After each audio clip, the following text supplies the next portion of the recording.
Welcome to the Giving Voice to Depression podcast, produced in partnership with Mental Health America of Wisconsin. We are your co-hosts, Bridget and Terry. Each week, through intimate, candid conversations with guests, we explore different perspectives on and experiences of depression. We keep it real because the illness is real.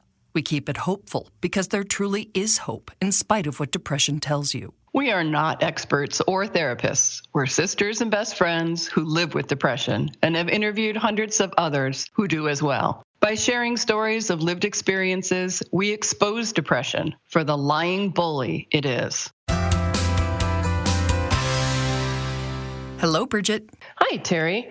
2 reports in the news recently caught our attention, and both are about the language of depression and suicide. So that's our focus today.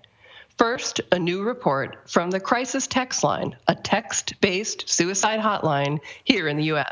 Just identified the key words that texters use that indicate they are at high risk of suicide. And they're a bit of a surprise. Nancy Loveland, the Text Line's founder, says most people guess the words are help, sad, or desperate, words that communicate awful feelings. But using technology to analyze the more than 129 million messages the text line has fielded since launching in 2013, they've learned the words to actually look for are those related to the mode of attempting suicide. Specifically, Excedrin, ibuprofens, acetaminophen, like Tylenol, 800 milligrams, and most of all, the pill emoji. Crisis Text Line's data scientists came up with that list of words that precede an escalation using an algorithm that allows their counselors to prioritize 86% of the highest risk texters and move them to the front of the line, similar to triage done in a hospital's emergency room. Crisis Text Line recently published those keywords in a report called Everybody Hurts, the State of Mental Health in 2020.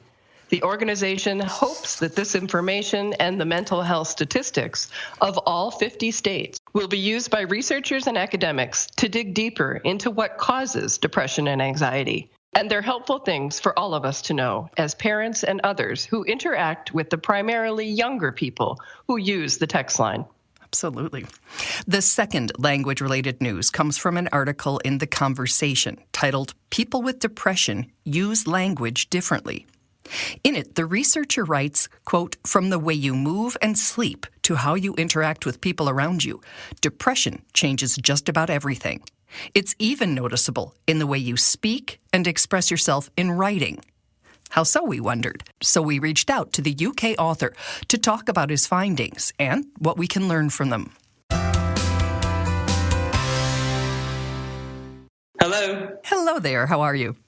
Hi there, it's Mo speaking. Can you hear me? I can. Is Mo what you prefer to be called? Oh yeah, that's fine. Mo's perfect. So Mo it'll be, but we also want to introduce him a little bit more formally before we begin. I'm Mohammed Al-Masawi, Dr. Al-Masawi, PhD psychologist. I'm specialized in mental health issues, specifically the language of mental health. That's what my research is mostly focused on so far. And my super specific interest would be absolutist thinking and the absolutist words that people use who have mental health problems, anxiety, depression, and suicidal ideation. Absolutist thinking. It's what us lay folk might call all or nothing or black or white thinking. It doesn't leave room for different perspectives or the grays in life. And Mo says the words associated with it can help accurately predict whether someone is suffering from depression. I strongly believe that people with depression, anxiety, suicidal ideation, it wasn't so much that they had negative content in their mind, which is the established position, which is, people with depression are negative thinkers. And so the focus is on the content of their thoughts and the negative ideation that they have. I was more interested in the process of their thoughts, how they actually think. Using his research lab, Mo conducted a data text analysis of online mental health forums, examining posts from more than 6,400 members. This next part's a little bit academic, but bear with us. The research shows that I think depressed people use absolutist words like completely, always, never. I think there's a list of about 15 of them. 50% more than non-depressed controls. And it's the same for anxiety as well. And with suicidal ideation, it's 80% more than non-depressed controls. So you see, as the severity of the illness increases, you get a corresponding increase in the rate of absolutist words used in language. So I'm assuming when you say always and never, that you don't mean things can always change or my depressive episodes never last. You mean it the opposite way, right? Yeah, so I mean, it's saying things can always change is an interesting way of flipping it. What you're essentially you're absolutist about being flexible in that sense. So no, the absolutism that I'm talking is more of a rigid mindset. So I'd love people to think things can always change. That's essentially the only form of acceptable absolutist thinking, which is to be absolutist about flexibility. That's a very healthy way to think. What we find is it's all the other types of absolutism. It's I'm an absolute loser, I'm always lonely. What the computer does, and my studies use computers to analyze language, they look at the functional words like always. Because if you say I'm sometimes lonely, that's normal. That's everybody is sometimes lonely. It's the always that makes the loneliness a pathology. Which begs the chicken or egg question. If, as people with depression, we think in absolute terms, is that because of our depression? Or does having those kinds of thoughts contribute to our depression? Mo says most research suggests the latter.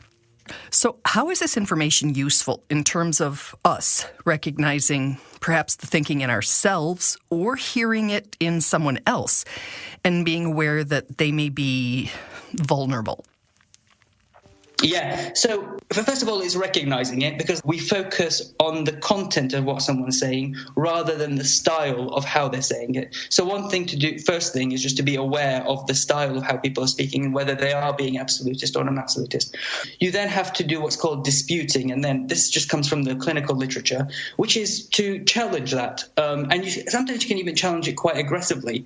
So, for example, if I say I'm always lonely, challenge that. Am I always lonely? Have I never not been lonely? Is that because as soon as you find one chink in the absolutism, you break the absolutism. So and as soon as you break the absolutism, you'll see that their thinking becomes a lot more flexible. And you can do that for yourself. You can do that for other people, depending on who has the problem. Does the breaking of it last? Is this just something you have to learn to keep doing every time those thoughts come into your mind? Or once you start challenging those thoughts, do you have them less? The absolutist mindset will often have taken a lifetime to develop because the person who's depressed will have spent years telling themselves that they're a complete loser or that they'll never get anything right. That cognitive pattern has taken a long time to substantiate. So it takes a long time to remove. It's not a case of just, oh, yeah, you're right, I've realized the problem here, and now the rest of my life is different. That'd be nice, though, wouldn't it? But given the realities of change, how can thinking about the way we think help us manage our depression? If you're speaking to a therapist or you're with a therapist, discuss it with them. If not, think about it for yourself. Is there something that you believe is all-consuming or has to be that way? What Albert Ellis refers to as demands that you make either on the world or on yourself. And once you find those demands, you then have to challenge the absolute. Hopefully you develop a new flexible pattern of thinking where you see things much more rationally. Because that's the key thing about absolutism, is it's fundamentally not rational. There are no absolutes in the world. Nobody gets everything wrong. Nobody is always a loser or anything like that. So it's a fundamentally misguided way of viewing the world, and it's just a case of seeing how misguided and irrational it is, and practicing it over and over again. Because, like you said, it's not a simple cure. And I'm assuming you would have to do that practice when you are not depressed, because when those thoughts, I am always alone, nobody cares, I will never be happy again, I can't really imagine myself lying in bed having those recurring thoughts thinking, will you really never feel happy again? I'm not sure that somebody in depression has the clarity or the distance to question their thinking. That's absolutely right. And that is a problem that I found as well. When I speak to people with depression, is they say when you're in that state, you don't have enough clearness of mind to be able to start analyzing yourself and doing all those things. But which is why, to some extent, this is more useful to people around other people who have depression, to help them out when they're not able to see things clearly for themselves, and step in with the right kind of advice, focusing on, what is the style of thinking here, and can I challenge this absolutist negative mindset? And as someone who, while it may be very healthy and good for me, might resist having someone challenge my thinking, I would prefer, I think, to add this to what we call our toolbox, and to say, almost like homework, that there are some things that we have to do to prevent getting back into it. And this could be part of it, by really challenging our thinking when we're well. Yeah, absolutely. And again, one of the key issues is actually even identifying what the absolutist thought is. Because for a lot of people, it'll be different things. If you have self-esteem issues, it'll be different to if you have anger management issues, which will be different to if you have social anxiety. Each one has its own absolutist thought, whether it's people must like me, or I must be respected, or I'm always a loser. These are all absolutist thoughts, and these are all demands that you're making on the world. But each one has a different pathology associated with it, whether it's anxiety, depression, or anger management. But so it's also a case of identifying what it is for this particular person or for yourself that is the key problem. So as you do this research, what is your dream or best hope for how it's used and how it helps people with depression, anxiety, or suicidal thoughts? One thing is I'd like to, so in clinical practice, there's a heavy focus on negative thinking, which is, as I said, the content of thoughts. I'd like to just shift that a little bit towards the process of thinking, what I call the cognitive distortions, and the chief cognitive distortion, which is absolutist thinking. So not to say negative thinking doesn't matter or anything like that, but I just think there's a little bit too much of an emphasis on negative thinking, and not enough emphasis on the style and process of thinking. So that's one thing.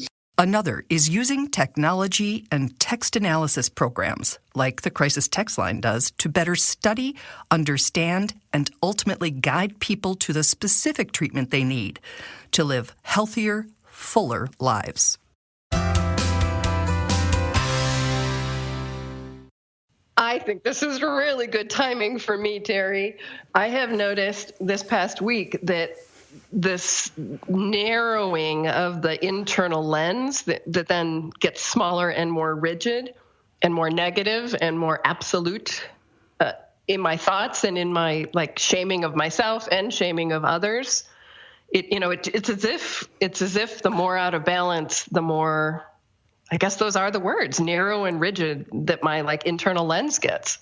That's fascinating. Does this have anything to do with getting sick, or do you think this is a depression thing? For sure, that's part of what I'm out of balance with. But I have actually, maybe for the first time ever, heard, when I'm saying, you always blah, blah, blah, regardless if I'm speaking to myself or somebody else, I'm actually hearing myself going uh-oh, you're getting pretty negative. And now I have a new word. I'm getting pretty negative and absolutist. Good. It's true. Well, I'm sorry you're thinking that way and feeling that way, but I'm glad you now have a new word for it and a new awareness of it. I have a list because, to be honest, the word absolutist was a new one for me. So I printed out words that are absolutist words, and I'd just like to read a few so that it becomes, applicable and real. Mm-hmm. And the ones that I chose were absolutely, all, always, completely, constantly, every's a big one for me. Never, nothing. It's those kinds of words, right? It's like there's a hardness and a rigidity and a negativity to them that's just absolutist. Mm-hmm.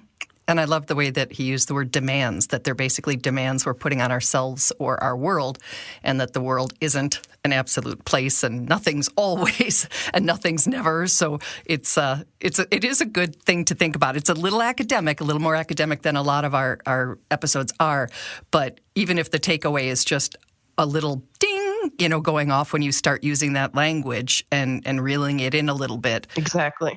Could be a very useful thing, which is why we did it. Exactly. So thank you, Mo, for your time, for explaining your work to us. And we appreciate you making us more aware of the word choices and thoughts that we have and use. And Terry, I will always completely and absolutely and constantly love you. Well, I've never heard that before, so thanks. Bye, Bridge. Bye.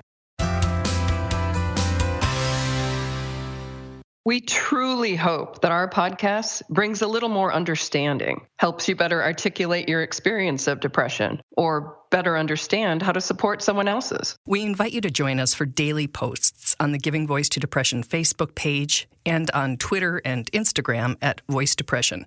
It is a comfort to be among fellow travelers on depression's dark road. And remember, if you're struggling, speak up. If someone else is, listen up.